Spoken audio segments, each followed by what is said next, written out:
pa ba?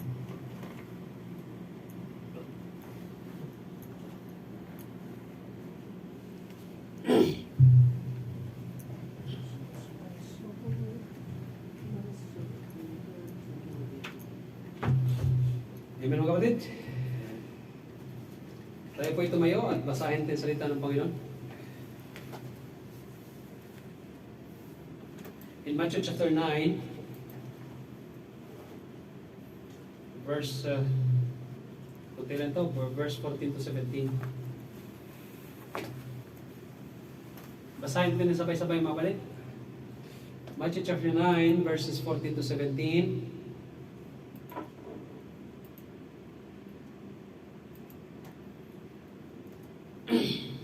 Dito mga kapatid, religious leaders asked Jesus Christ about fasting, or a question about fasting. Verses 14 to 17, sabay-sabay natin basahin. Ready? Read. Then came to him the disciples of John, saying, Why do we and Pharisees fast off, but thy disciples fast not? And Jesus said unto them, Can the children of the bride chamber mourn, as long as the bridegroom is with them? But the days will come, when the bridegroom shall be taken from them, and then shall they fast. No one putteth a piece of new cloth unto an old garment, for that which is put in to fill it up, take it from the garment, and the rent is made worse. Neither do men put new wine into old bottles, else the bottles break, and the wine runneth out, and the bottles perish. But they put new wine into new bottles, and both are preserved. Let us pray. Heavenly Father, once again, Lord, we thank you, God, for this day you've given to us once again. We are here gathering together to hear thy words. We're praying, O God, to help us to understand thy words through the Holy Spirit that dwelleth in us, so that we may be able to understand thy words, and we may apply them in our daily lives as wisdom, O God. We thank you for everyone who are here. We're praying that you will bless us spiritually and help us, O God, always. And all these things we thank you and we pray in the name of Jesus Christ, our Lord and personal Savior. Amen and amen. The title of our message today is the new wine and the new garments versus the old garments and the old bottles of wine. So what does it mean, Pastor? Si Jesus Christ at this point in time is he's using a common happenings of a man in a day-to-day living. Say for example, sa mga tao na mananahi, no? It includes the new cloth, kung tila ba? Tapos, i-apply mo doon sa old garments na may sira. And then, another is yung winery, kung saan it involves new wine, kung pwede bang ilagay mo doon sa old bottle. So, what does it mean in the spiritual matter? If we're talking about spiritual, so anong kahulugan yun? And of course, before that, ay nagtanong muna yung mga disipulo ni John the Baptist. Si John the Baptist may disipulo siya. Nagtanong siya sa disipulo ni Jesucristo. So yan ang itatakil natin today. And I hope and I pray that we will learn something today. Kasi may doctrine po dito mga kapatid na mapag-usapan natin. One is doctrine of prayer. Another one is a doctrine of salvation. So, Pastor, paano natin ipaliwanag yung sinabi ni Jesucristo talking about salvation by way of new wine or new cloth against the old garments and the old bottles of wine. Yan. So, I hope may mga idea kayo. Mga kapatid, importante sa pagbabasa natin ng salita ng Panginoon, ang kahulugan yan. No? Hindi po ibig sabihin na si Hesukristo naman nung nagtuturo na siya, ay wala pong kahulugan in a spiritual matter. Mayroon po palagi yan. Hindi ibig sabihin na nagsalita si Hesukristo at ang salita ng Diyos na sa Biblia, walang gamit yan. May mga meaning yan. Now, it's up to us how we are going to dig up, how to understand, how to get to know what is Jesus Christ is trying to drive, or what is the Lord Jesus Christ is trying to point out and to emphasize, no, sa buhay natin, mga kapatid, as a matter of spiritual application. Amen? So, yon ang pag-usapan natin ngayon sa araw nito. Sandali lang to, hindi naman tayo magtagal kay magluto pa tayo mamaya. Okay. So now, mga kapatid, ang mga religious leaders, in fact, sinabi dito, then came to him the disciples of John.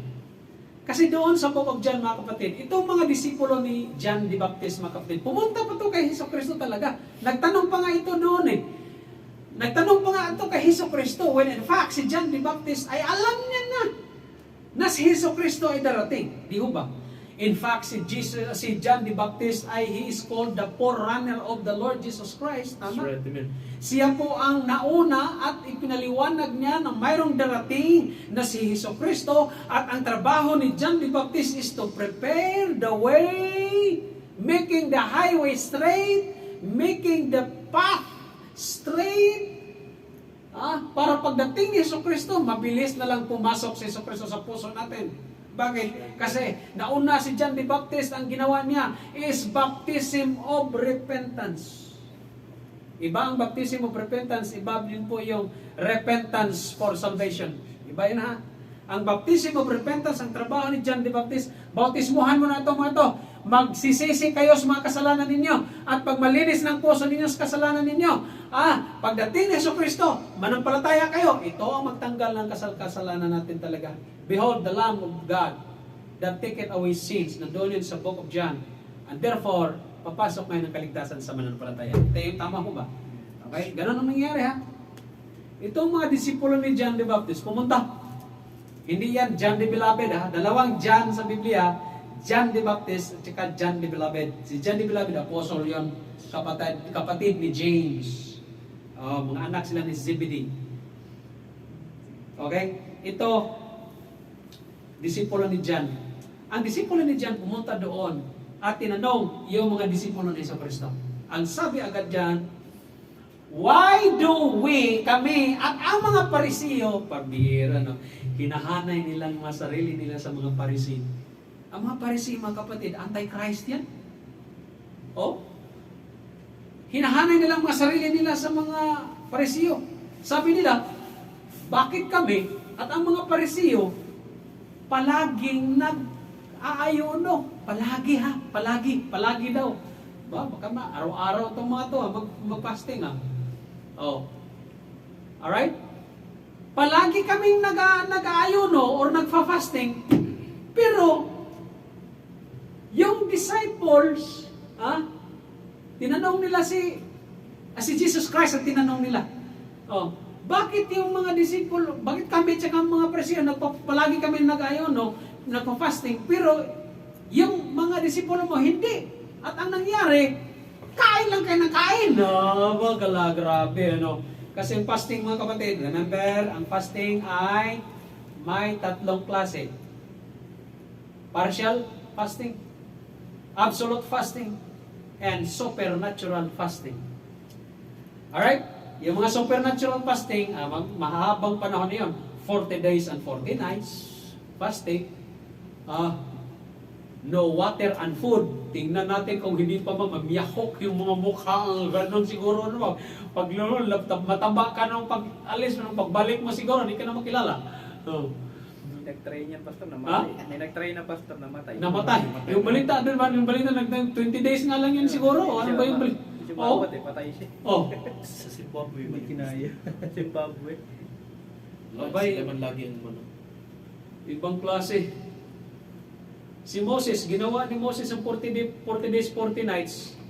Kasama niyang Panginoon doon sa Mount Sinai sa Mount Horeb. Mount Horeb, Mount Sinai, pareho lang yan. Isang name lang yan. Oh. Nung binigay yung 10 Commandments. Okay? Ang lamig, mga brad. Direct sa sa'yo.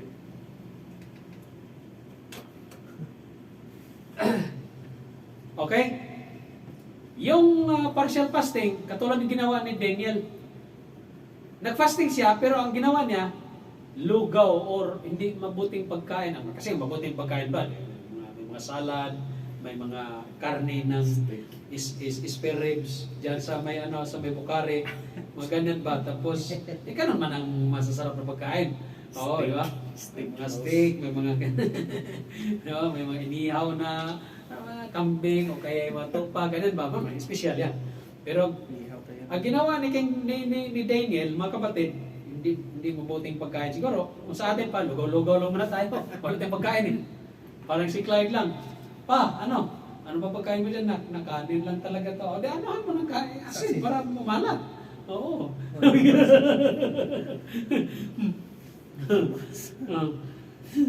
Magtitikman mo talaga. Kaya kung sagana, ay sagana man rin ang paggastos natin. O, ngayon wala tayo. O di, talagang dito na. Masusubukan yung yung lalamang mo, tiyan mo. O, ganun. So ganun lang mga kapatid. Tapos ang partial ang absolute fasting yung ginawa ni Esther.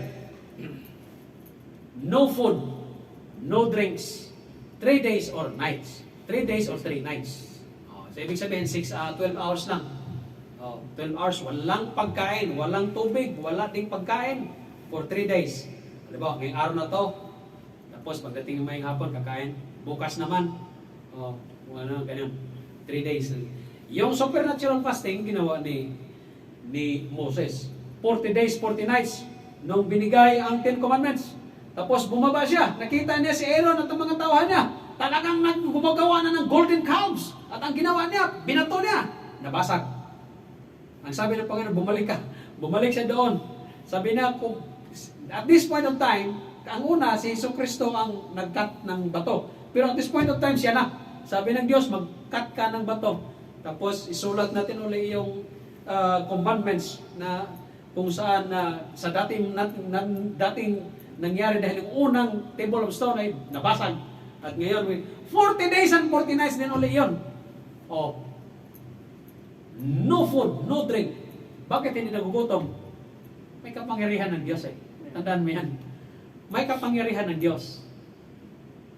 It involves God. Remember, ang fasting, hindi po kay katulad ng mga dito na mag-fasting pagkatapos lalabas ka kung parang wala lang ba. Mali yun. Ang fasting kapatid, you will spend prayer unto the Lord. Yan ang meaning ng fasting. Ngayon, kung mag-fasting ka lang today, at natulog ka lang, nanood ka lang ng movie, tapos nag-YouTube ka, nag-movie marathon ka, pumunta ka sa labas, ganito ganyan, Brad, huwag mong gawin yan. Kasalanan yan sa Panginoon. Pag nag-fasting ka, you will spend your time praying unto the Lord. And look, brethren, pag nag-fasting ka ganito, ang fasting ay may mga purpose yan. Una, ang fasting ginawa in the Old Testament time. Nag-fasting ang mga Israelites. For what purpose? Because of the loss of their loved ones. May loss, may namatay sa pamilya nila, kaya nag-fasting ang Israelites. Example, during the death of King Saul and Jonathan, nag-fasting ang mga Israelites. Alright? Nag-fasting sila. The time of Judges. Pag namatay, mayroong fasting nangyari. Kaya nga, ang nangyari, nag-mourn, at fasting. Yan ang isang purpose ng fasting. Alright? Pangalawa, ang pangalawang purpose ng fasting is what? Nag-fast ang tao or nag-ayuno ang isang tao because of sin, dahil nagkasala. Yan. Remember, the people of Nineveh, noong na-realize nila na mayroon silang impending danger because of their sin. Because of their sin, they covered themselves with sackcloth and fasted and mourned. Yan. Alright? Another purpose of fasting is what? When you are praying for something. Yan. When you are praying in a specific manner, may gusto kang maabot, you will do it and you can do it. The Lord Jesus Christ said, you can do it by prayer and fasting. Yan. Sinabi din ni Hesus Kristo yan, na ang pag-aayon gagawin mo kung mayroon kang hinihingi, may pinapanalangin kang isang bagay, no? Na kailangan mong ma-attain at kailangan mong makuha, mga kapatid. Alright? Open your Bible in the book of Mark chapter 9 verse 28 to 29. Book of Mark chapter 9 verses 28 to 29.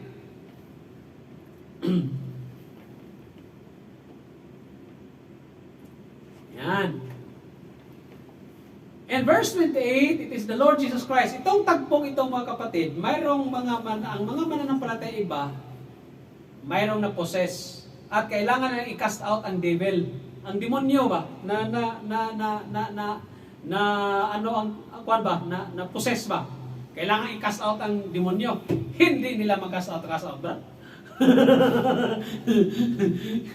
Hindi nila mag-cast out. Kaya sa Hesus Kristo sabi niya, and when he was come into the house, his disciple asked him privately, why could not we cast him out? Sabi niya, why could not we cast him out? Bakit namin hindi matanggal yung demonyo sa taong yan? And he said unto them, this kind, itong bagay na ito, can come forth by nothing but by prayer and fasting. Yan. Mga kapatid, isang purpose ng fasting is that when you are beseeching or besoughing or asking something from the Lord or unto the Lord, ay pwede kang gawin mo yan sa prayer and fasting. Yan. Pag may bagay ka na gusto ma-attain, alright? Do it in prayer and fasting. Si Hesus Kristo nang sabi dyan, kaya pwede kang mag-fasting. Pero tandaan nyo, when you fast, it must be a time of your prayer unto the Lord. Hindi iyo kung ano-ano gagawin mo. Okay? Baka mamaya, ginagawa natin pag nag-Ramadan din ito, mag-Ramadan din tayo Bakit ka nag-Ramadan, Pastor Ares? Kasi Ramadan dito. What? What are you doing? Tapos sabihin mo, at ang fasting na diyan, Pastor, talagang maganda sa katawan. Ginamit mo bang katawan mo? Maganda sa katawan mo fasting. Tingnan mo, pumayat-payat na ako. Hindi mo ba alam ang fasting dito, fast eating, ang meaning niyan? Bakit? Bago mag-alas 6 ng umaga, harambas ng kain, kailangan makakain ng marami.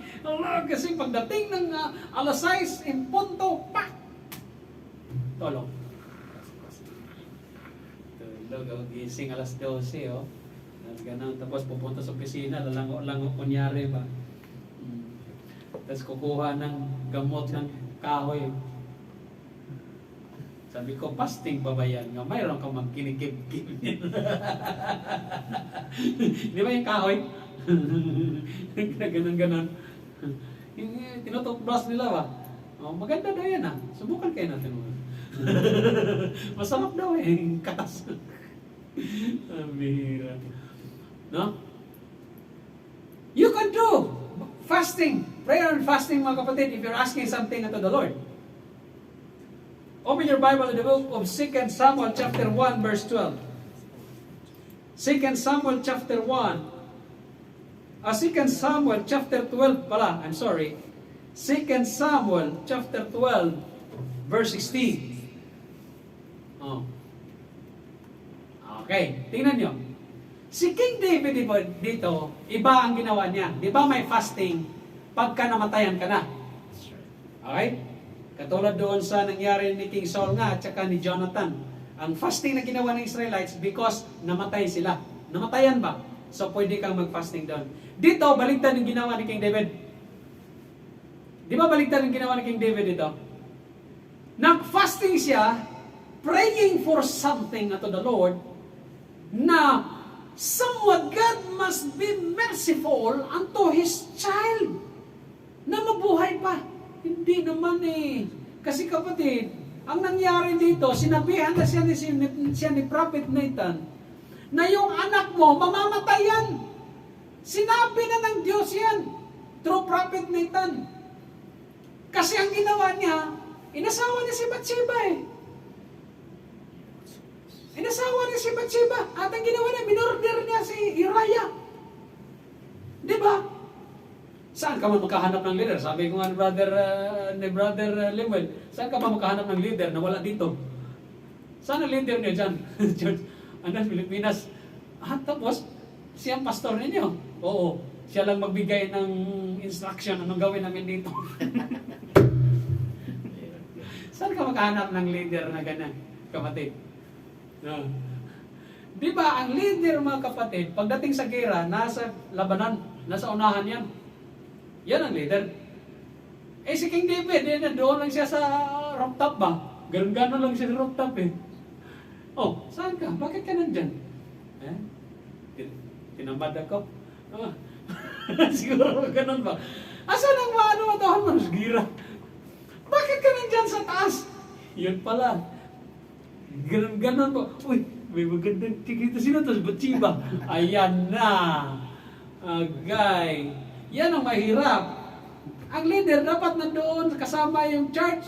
Oo. Saan ka makahanap ng pastor niyo, ng pastor ng church nandito sila, ng pastor mo nasa Pilipinas? Ng pastor mo nasa ibang lugar? Tapos magbigay ng instruction, itong gawin niyo, itong gawin ninyo, itong gawin. Hindi lokal yan. Hindi lokal yan. Anong tawag po dyan? Universal. Bakit? Ang leader mo nandun sa Vatican. Tapos saan ang church mo? Nasa Pilipinas. Universal pala kayo ha. Kapatid ha, our governance of church, our church is local ha. We don't believe in or universal. We are local church. Tandaan nyo. Okay. So, may mga klase ng fasting, brethren. And look at what happened. Ang disciple ni John, nagtanong pa kay Jesucristo. Bakit yung ano nyo, yung disipulo nyo, the Lord, Jesus Christ, laging kain lang kayo. Kami, nagpasting. Siguro kung ako si Jesucristo na, sabihin ko talaga, no. Kunyari lang ba? Bakit? Ano bang pinagpapasting niyo? Bakit kayo nagpasting ng pasting araw-araw? Ano bang klaseng, mayroon ba kayong hinihingi sa Panginoon palagi? Oh. Or namatayan ba kayo palagi? Ano ba? Ano bang mayroon kayo? Bakit pasting kayo ng pasting? Yan ang sinasabi. Ito na yung sinasabi. Dapat, di ba, last week, ang sabi, ang preaching natin, kasi itong mga parisiyo at ibang mga may madala-dala tong kunyari, spiritual matter nila ba? Halimbawa, ano ka? Religious man ko. Saan ka bang punta? Sa langit. Ano ba dala mo? Na dahilan para makalarap ng langit. Di, mayroon akong loob mo sa dala-dala eh. Di ba, ganyan ba? Yan ang sinasabi. Na para bang pupunta ka kay Jesucristo, kayo, hindi kayo nagpapasting. Kami, nagpapasting kami. Ang mga Pharisee, tsaka kami, pasting kami pasting. Bakit? Utos to ni Moses eh. Parang, di ba, ganito, ganyan. So, magpunta kami na lahat. Kayo kain ng kain. Wala kayong fasting. Bakit kayo ganyan? The Lord Jesus Christ. Bakit kayo ganyan ng ganyan? Di ba? Parang ganyan ang setting ba? Parang ganyan ang ibig lang sabihin ba? Ito na ngayon si Jesucristo. Anong sagot ni Jesucristo? Ano yung fasting? May fasting para namatayan ka. Ito paliwanag ni Jesucristo. Kaya ang sabi ni Jesucristo, can the children of the bride chamber mourn? Palagay niyo. Ang mga children of the bride chamber, ito po yung mga saints, mga ligtas po yan, mga anak ng Diyos, mga believer, mga mananampalataya. The church, kumbaga. Yeah. Alright? The children of the bride chamber mourn. Pwede ba silang mag-mourn as long as the bridegroom is with them? Diba? Bigyan ko kayo ng sample. Ano yung bridegroom? Lalaking ikakasal sa kanyang bride. Tama? Sino ang bride? Asawang babae. Sige daw. Andyan ang bridegroom. Andyan din ang bride. Andyan din ang mga bride chamber children. Children of bride chamber. Andyan. Sa tingin niyo ba, ano ang atmosphere pagka kasalan ang nangyari sa isang lugar? Ano sa palagay niyo? Ano ba ang atmosphere niyan? Anong sitwasyon? Mayroon bang nag-iiyakan? Kakasal na ko. Mayroon bang ganyan? Yung nanay lang ang umiyak. Brad, pagkasalan ng pangyayari, dapat masaya. Lalong-lalo na ang bridegroom. Makita niya na yung sa unang panahon pa naman, Brad. Ang mga ikakasal, kailangan birhen ng babae. Oo. Siguro ang lalaki talagang ito na, kasayahan na to. Siyempre, ganun, manang barako. Oo, di ba? Yung mga barako, di ba? Pag nakakita ng mga babae na. Pastor, ibang klase yung sinasabi mo. Parang barako, tingin mo sa akin. Di ba ganun man? Di ba ganyan ang mga ikakasal? Oh yeah, makikita ng aking asawa, ganito ganyan. Ganyan. Siyempre, mga bata pa, ibang lakas. Ganun. Pag andyan ang bridegroom, andyan ang bride, children of bride chamber, lahat, abay, masaya. Di ba? Mayroon bang iyakan mangyari dyan? May iyakan dyan sa kasayahan. Pero ang biyanan ng babae, Brad, talagang iiyak ka. Bakit? Kulang siguro sa dowry. Basta lang kinakasalan. No? Wala naman yatang mourning dyan. Ang ibig sabihin, when Jesus Christ said, after all, the bride is the church, the bride is the believers. Di ba? Alam naman natin na ang bride ay ang church. Tama? Mga mananampalataya ba? Doon sa Book of Corinthians, sabi ni Apostle Paul, I beseech you, brethren, ganito, dapat maging ganito kayo. Bakit? Kasi I have espoused you unto one husband, ganito, ganyan. Kaya kailangan maging pure kayo. I am having godly jealousy against you. Di ba sabi ni Apostle Paul yan? Kasi ang church ay bride. At si Jesu Cristo ay bridegroom doon sa Book of Revelation. Chapter 21, di ba? Mayroong marriage supper of the Lamb doon sa Revelation chapter 9, verses 6 to 10. Maliwanag yan. There is a bride, the believers or the church. There is a bridegroom, the Lord Jesus Christ. And there is a children of bride chamber. Sa children of the bride chamber dyan, sa pag-uusap ni Jesu Cristo, no? Wala mang bride binanggit dyan. Pero actually, ang bride, the children of bride chamber, yun is supposed to be the bride. Tama? Ngayon, wala naman talagang fasting mangyayari dyan. Ang fasting, sabi ni Jesu Cristo, when the bridegroom shall be taken from them, and they shall fast. Pag wala na si Jesu Cristo, at ipako si Jesu Cristo na sa krus, at mamatay siya, ano ang feeling ngayon ng mga anak ng Diyos na parang naiwanan ng Ama? Kaya nga, ang sabi ni Jesu Cristo, magpadala ako ng comforter, mang-aaliw sa inyo. Bakit? Kasi hindi madali, hindi biro ang mawalan ng tatay. Sino ba raw masaya pag iniwanan ng tatay? Sige nga. Ako nga, si Princess nga makita lang niya may kausap akong babae, nagwawala na Kumukuha na ng kutsilyo, sabi niya, Papa, ganon siya Sabi ko, delikado itong batang ito ang kakatay sa akin Kukuha ng kutsilyo talaga gaganon Ganon sabi ko. Delikado yan Mukhang rumitado yan Hindi madali Pero look at today. Today's mga kapatid, talagang grabe. Pag mahirap pagka isang ama ng tahanan, iiwanan ng mahirap, hindi madali Iwanan mo pamilya mo, yung malayo ka sa pamilya mo na magtatrabaho ka dito. Grabe kaya. Sabi nga ni Brother Limon kami, bahala ng pastor, maghirap tayo dito sa abroad, basta ang pamilya lang natin. Panatag tayo. Oo, okay sila. Di ba? Sabi ni Jesus Christ, if the bridegroom shall be taken from them, then they will fast. Ano man daw? Bakit? In the Old Testament, hindi fasting ng fasting. Nagfa-fasting lang ang mga Israelites pag mayroong loss of someone. Amen? Now, si Jesucristo, hindi talaga niya pinabayaan na yung mga disipulo ni John, mahahang ba, maiwan sa ere ba? Pinapaliwanagan talaga niya ng kaligtasan, kapatid. Alam niyo kung bakit? Kasi nga, sabi nga niya, unang bungad, Lord, Master, yung mga disipulo mo, panay fasting. Panay kain.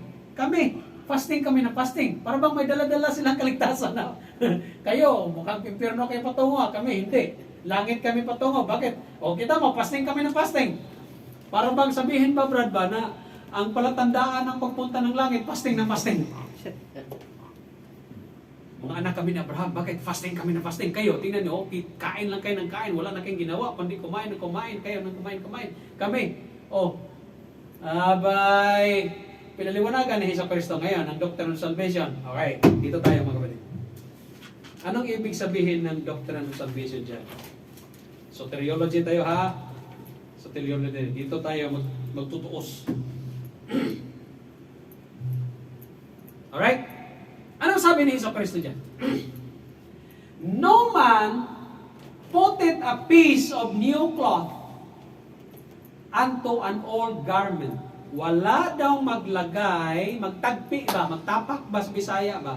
Halimbawa, may damit dito. Luma na to, siguro sabihin natin na mga 5 years old, na kasusuot ko ba? Halimbawa, sa mga upuan, mga nangawakwak na dyan, kasi ang mga upuan natin mga kapatid, yan, katulad niyan, ganyan. May martindale ang term dyan sa furniture. Martindale ang term na, yung bang scratch ba? Yung ganun ba? Mayroong martindale na, itong upuan to, martindale nito ay 50,000. 50,000 ka ikot ba? Ganun ba? Di ba ang tao pagka umupo, ganun siya, ganyan na naman, martindale ang term nun. Scratch, parang scratch ba? Pag umabot na ng 50,000 nakaka-scratch yan, mawakwak na siya. Kaya no wonder, mga kuan dyan, mga upuan, nawakwak, ibig sabihin, na-reach na niya yung martindale niya. Okay? Ngayon, luma na, ibig sabihin. Tapakan mo siya, may luma pa na, tila, or garments kung tawagin, halimbawa, damit natin. Tapos, tagpian mo siya ng bago. Ibig sabihin, pag haluin mo ba, i-mix mo ba? Okay. Tandaan niyo ha, salvation ang pinag-usapan natin. Ang ginawang example ni Jesucristo, damit, lumang damit sa bagong tila. Tama? Itagpi mo dyan. Ang martindale ng mga kapatid, ang martindale niya, yung kung sa upuan pa, wala pa sa reach niya. Matibay yan. Pag kunting scratch, mawawakwak lalo yan.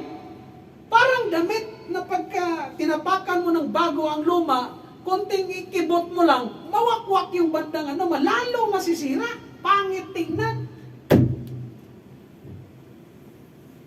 Ano sabi ni Jesucristo? Walang pwedeng maglagay ng bagong tila pangtagpi doon sa lumang kasuotan. Bakit? Dahil yung bagong tila na itagpi sa lumang kasuotan, mainat yan. Hahatakin niya. At ang pagkawakwak, mawarak ba? Lalong malala. Naunawaan ninyo? Ang ibig sabihin, kapatid, yung old garments dyan, in spiritual matter, para bang ikaw, pupunta ka doon kay Jesucristo, dala-dala mo, Master, pwede na ako pumunta ng langit. Ano ba yung dala mo? Law of Moses man to? Di ba? Ganon, di ba? Nakita niyo na. Para bang all garment to? Yan, di ba? Di ba? Kapatid, ang old garments, mga kapatid, symbolizes the law of Moses, the old system of religious matter. The old system of salvation. The old system ba, yung style nila ni Moses dati ba, na pag nagkasala ka, ay katay ka ng hayop pang bayad ng kasalanan. Kapatid, sa panahon ni Jesucristo, si Jesucristo nang dumating Katawan nila pang ano eh, ang sakripisyo eh. Hindi na yung mga hayop eh. Nakita ninyo? In the Old Testament, si Adam at saka si Eve na nagkasala, coats of skin, balat ng hayop. Bakit? Under the law of Moses, kailangan may hayop na pangbayad ng iyong kasalanan. Whereas pagdating ni Jesucristo, new system or new cloth, hindi mo pwedeng i-mix up ang batas ni Moses sa new salvation in Christ Jesus. Kung baga, law of Moses versus the law of faith in Christ, or tinatawag na Mosaic covenant against the Messianic covenant. Sino Mosaic? Moses. Sino Messianic? Messiah, Jesucristo. Ang dalawa, hindi mo pwedeng ipagtagpi yan, hindi mo pwedeng i-mix up yan. Nakuha ninyo ibig sabihin? Amen. Magugulat ka sa mga tao sa panahon ngayon, mayroong magsabi na ang kaligtasan nila, sundin mo raw yung 10 Commandments. Bira. Mamaya. Naunawaan ninyo? Hindi pwede ang old garments sa new cloth. Tama ho ba? That's right. The same way lang din ang paliwanag niyan sa pangalawa. Kaya nga ang sabi ni Jesucristo, doon sa 17, neither do men, wala din tao, ni wala ding mga tao na maglagay ng bagong alak or inumin. Yung alak niya, brother, hindi yung alak katulad ngayon, may alcohol. Na pinipermented. Noong unang panahon, ang wine rin noong unang panahon, katas ng pure juice yon ng grapes.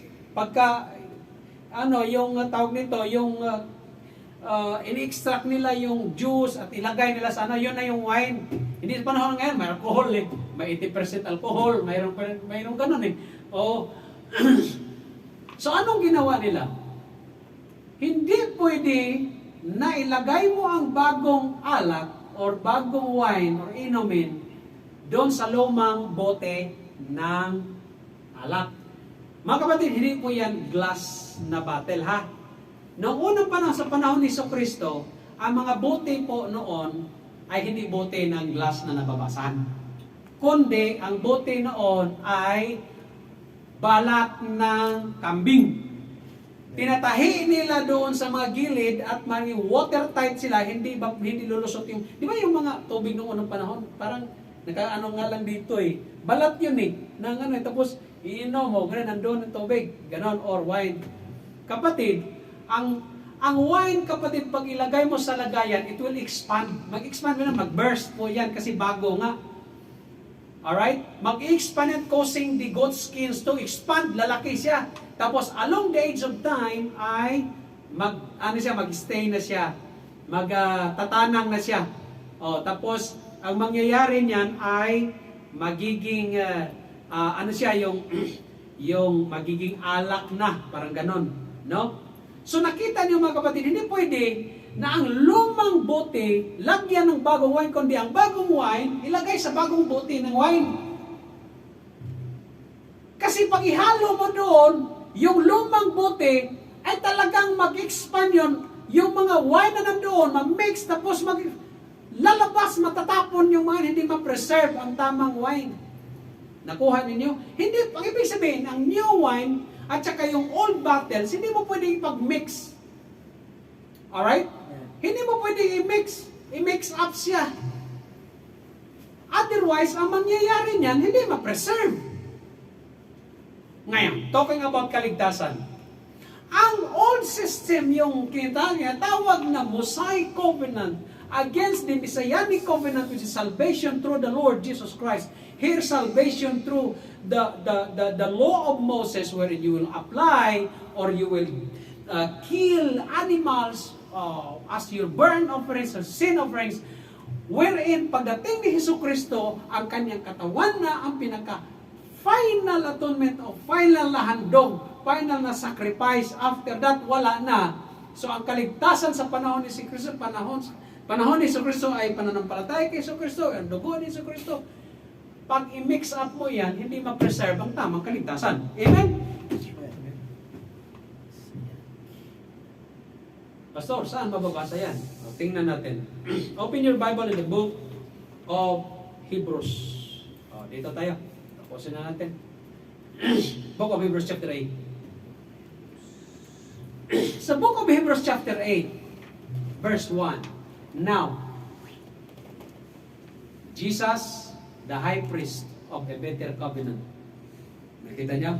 Kasi noong unang panahon, Mosaic covenant ang tawag. Mosaic meaning Moses. Tama? Sa panahon ni Jesucristo, ang tawag ay Messianic covenant. Tama? So may dalawang covenant. Mosaic and Messianic. Alright. Sabi niyan, si Jesucristo ay high priest. Kung priest ang pag-usapan, si Jesucristo ay called priest. Alright? Andun yun sa Hebrews chapter 2. Si Jesucristo ay priest, yan din ay apostle. Now of the things which we have spoken, this is the sum. Ito daw ang sum. Anong sum? Summary. Tama? Ibig sabihin, tapusin mo yung pinakadulo dyan. Dito na tayo tumingin. Kung anong pinaka-figure dito. Kahit kadami-daming mga ano dyan, Allah. Kung ano-ano, tingnan mo sa sum. Sumatotal ba? Anong other word ng sum? Bottom line. Tingnan natin pinaka-bottom line dito. We have such an high priest, sino? Si Jesus Christ. Tama ho ba? Anong nangyari sa kanya? Nasa langit na. Ano sabi yan? Who is sit on the right hand of the throne of the majesty in heavens. Tama naman. Nasa langit naman talaga siya eh. Sitting on the right hand. Tama? And verse 2, a minister of sanctuary and of the true tabernacle which the Lord pitched and not men. Pag tabernacle ang pinag-usapan natin, which we called as yung tabernacle of sanctuary, kumbaga yung totoong sanctuary ba, ang puso ng tao na kung saan ay not made of man but made of God. Ibig sabihin, may sanctuary ka na tinatawag na true tabernacle na tinatawag na ang bottom line dyan ay glorified. Glorified body or glorified na sa langit, ganun.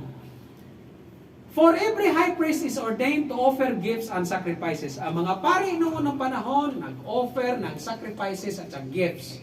Pero si Jesucristo, Brother Eric, si Jesucristo, wherefore, it is of necessity that this man have somewhat also to offer. Kung ang mga priest noong unang panahon, nag-offer ng gifts and mga sacrifices, pero si Jesucristo, which is the covenant in the New Testament, mag-offer din siya. Pero anong offering niya? Nakikita ninyo? Ang offering ng pari, temporal.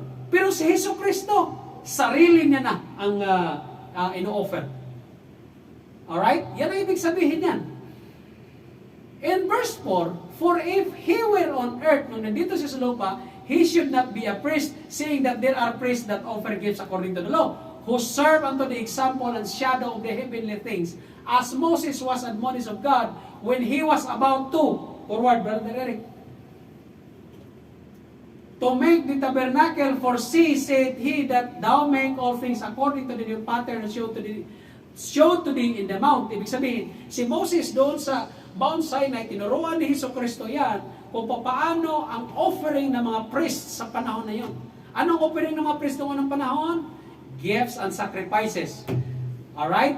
But si Jesucristo, anong may offer niya sa New Testament? Kanyang dugo at kanyang katawan. Tama ho ba? Di ba? Ang offering ni Jesucristo ay kanyang katawan at kanyang dugo, whereas si Moses, dugo at katawan ng hayop. Tama ho ba? Alright. Now, sa 7. For if that first covenant doon sa Mount Sinai had been faultless, then should no place have been sought for the second.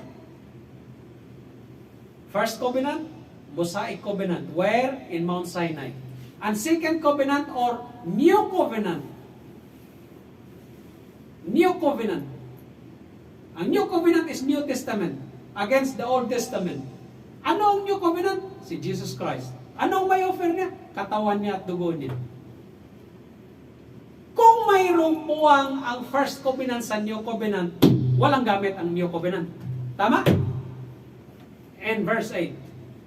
For finding fault with them, he saith, behold, the days come. Ang first covenant, mga kapatid, doon sa Mount Sinai, wala talaga eh. Kulang palagi yun eh. Bakit kamo? Pastor, bakit kulang? Kung maghandog sila ng burnt offerings, ay napakarami. Iba ngayon, iba bukas, iba sunod araw. Bakit? Kasi nga, makasalanan ng tao eh. Whereas sa panahon ni Jesucristo, isang bisis lang. Nakita ninyo? Isang bisis lang, ang New Covenant, ang katawan niya at saka dugo niya, pag nanampalataya ka, tapos na! Wala nang pangalawa pang Jesus Christ mamatay. Nakuha niyo ba? Amen. Ngayon, behold the days come, darating ang panahon, saith the Lord, when I will make a new covenant or New Testament. Yan. With the house of Israel and with the house of Judah. Not according to the covenant, sa verse 9, not according to covenant that I made with their fathers in the day when I took them by the hand to lead them out of the land of Egypt, because they continued not in my covenant, and I regarded them not, said the Lord. But sa verse 10, for this is the covenant that I will make with the house of Israel after those days, which, sabi, house of Israel, after those days, said the Lord, I will put my laws into their mind and write them in their hearts, and I will be to them a God, and they shall be to me my people. Anong ibig sabihin? When Jesus Christ died in the cross of Calvary, nag-offer ba ang mga Israelites ng hayop na may dugo at may katawan ng hayop? Wala, di ba? Ang ibig sabihin, ang pagdating ni Jesucristo, ang kanyang katawan, nagutay-gutay at pinako doon sa cross, and then ang kanyang dugo na bumuhos doon sa cross, ang gagawin mo lang, magkaroon ka lang ng panampalataya kay Jesucristo. Yan ang ibig sabihin ng putting the laws in their mind and write them in their hearts. Kaya ang kaligtasan mo sa puso na. Bakit? Nanampalataya ka kay Jesucristo eh. Not according nung nagkatay ka ng hayop, ang dugo at ang katawan ng hayop ay inoffer mo, binigay mo sa pare at ganito, ang sinunog ng pare, ang tawag ng burnt offerings or sin offering, therefore, pinapatawad ka ng Panginoon. Pero dito, hindi. Si Jesucristo na eh. Ang gawin mo lang panampalataya sa Kanya eh. Tama ho ba? Amen.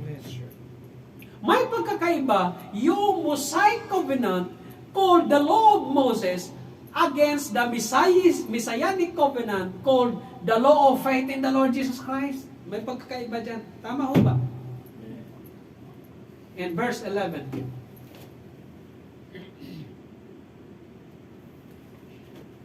And they shall not teach every man his neighbor and every man his brother, saying, Know the Lord, for all shall know me, for the least to the greatest. For I will be merciful to their unrighteousness, and their sins and their iniquities will I remember no more. In that he saith, kapatid, old garments, old bottles of wine, law of Moses, old system, old religious system. Sa panahon ni Jesucristo, ang ginawa niya sa mga yan, Old Testament. Ang sabi, in that he saith, a new covenant he hath made the first old, okay? Ginawa niya yung Old Testament covenant or Mosaic covenant, ginawa niyang luma, kasi may new covenant na eh. Ready to vanish away. Yan. Ready to vanish away. When we are talking about salvation, yung Old Covenant, yung Mosaic Covenant, yung old bottles of wine, yung old garments na sinasabi, wala na yan. Bakit? Mayroon ng new wine, new cloth, new system of salvation, new faith, a new Testament, new covenant called the law of faith in the Lord Jesus Christ. Hindi mo pwedeng i-mix up ang dalawa. Nakita ninyo? Kaya huwag niyong sabihin sa akin na, Pastor, ang kaligtasan, mag-observe pa rin tayo ng law of Moses. Or mag-ano tayo, yung mag-ano ba, yung Ten Commandments ba? Yung huwag kumain ng hipon ba? Yung huwag kumain ng ano ba, baboy? Yung huwag kumain ng dinuguan, pastor? Yung huwag kumain ng pusit ba, pastor? Oo. Yung mag-observe ka ng Sabado, kasi yun ang nasa batas ni Moses. Sabadista tayo ba, pastor ba? Ganon ba? Huwag mong i-mix up yung law of Moses, kapatid. Sa New Testament Covenant. Nakuha niyo ba, mga kapatid? Naintindihan niyo ba yan? Kasi baka mamaya, pagkaharap ninyo mga Iglesia ni Cristo, ay hindi kayo pwede kumain ng dinuguan. Pagkaharap niyo mga Seventh-day Adventist, hindi kayo pwede kumain ng baboy. Tapos Sabado pa kayo kasi sinabi sa yan, batas ni Moses, pastor. Huwag kayong kumain ng hipon, pastor. Kasi nasa Book of Leviticus yan. Nasa Law of Moses yan. Hindi mo pwedeng i-mix up, mga kapatid, yung Old Testament at saka New Testament law of salvation. Ginawang old, saan pa, pastor? Hebrews 9:15. Brother Eric, pakitingin. Hebrews 9:15. Anong sinabi dyan, kapatid? Ito, maliwanag yan. For this cause, He is the mediator of the New Testament. Siya ang advocacy. Siya pong nanamagitan, si Jesucristo of the New Testament. That by means of death, sa kanyang kamatayan, for the redemption of the transgressions that were under the First Testament. Kita mo yan? Under the First Testament. Old Testament ba? Alright? Which are called might receive the promise of eternal inheritance. Kapatid, yung First Testament o yung Unang Testament ba? Yung Old Testament ba? Ha? Niligtas tayo ng Panginoon mula doon. Tama? And last, in Hebrews 10:8 to 10. In Hebrews 10:8 to 10. Tingnan niyo. Hebrews 10:8 to 10. For this is the covenant that I will make with the house of Israel after those days, saith the Lord. I will put my laws into their mind and write them in their hearts, and I will be to them a God, and they shall to me my people. In verse 8, doon, akyat doon. Verse 8. For finding fault with them is, behold, the days come, saith the Lord, when I will make a new covenant with the house of Israel and with the house of Judah. Hebrews 10 Hebrews 10, verse 8 to 10.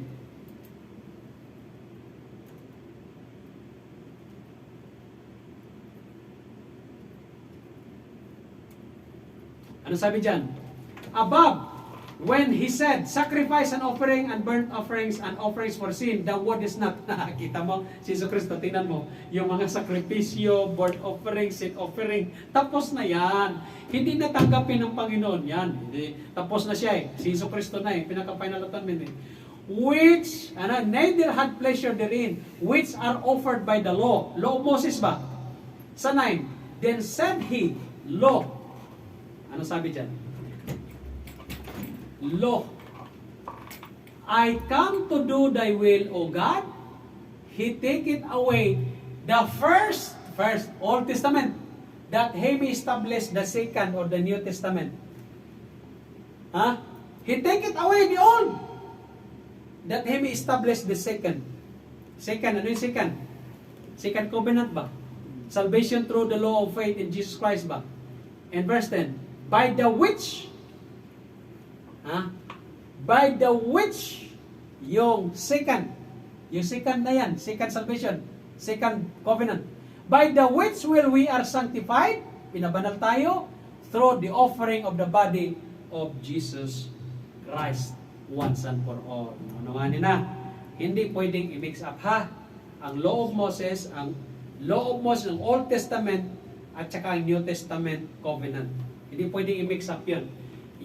Kaya ang paliwanag ni Jesus Christ doon sa book of Matthew chapter 9, Hindi pwedeng ang new cloth ipantagpi mo sa old or lumang kasuotan.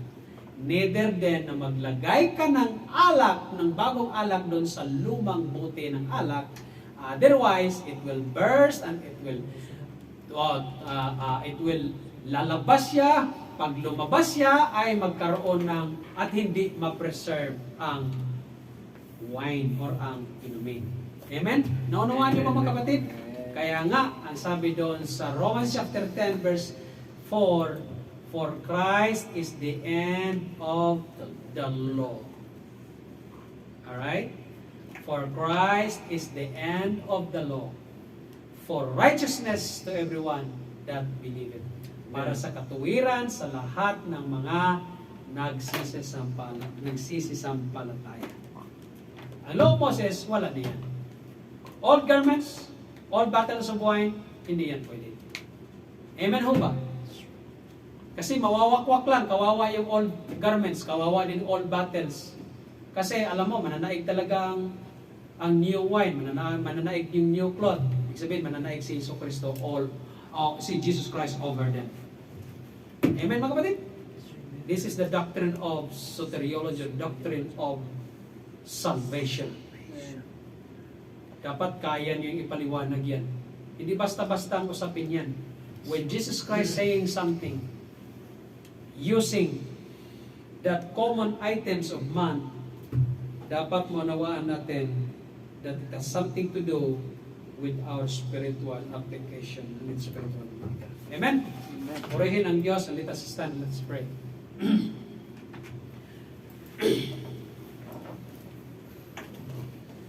Our Heavenly Father, once again, Lord, we thank you, God, for the words. We thank you for your blessings. We thank you for the understanding through the Holy Spirit, O God, who teaches us how to understand thy words. Old garments and old bottles of wine representing the old covenant, the Mosaic covenant. Whereas the new cloth and the new wine representing the new covenant, the New Testament covenant, O Lord, of the Lord Jesus Christ.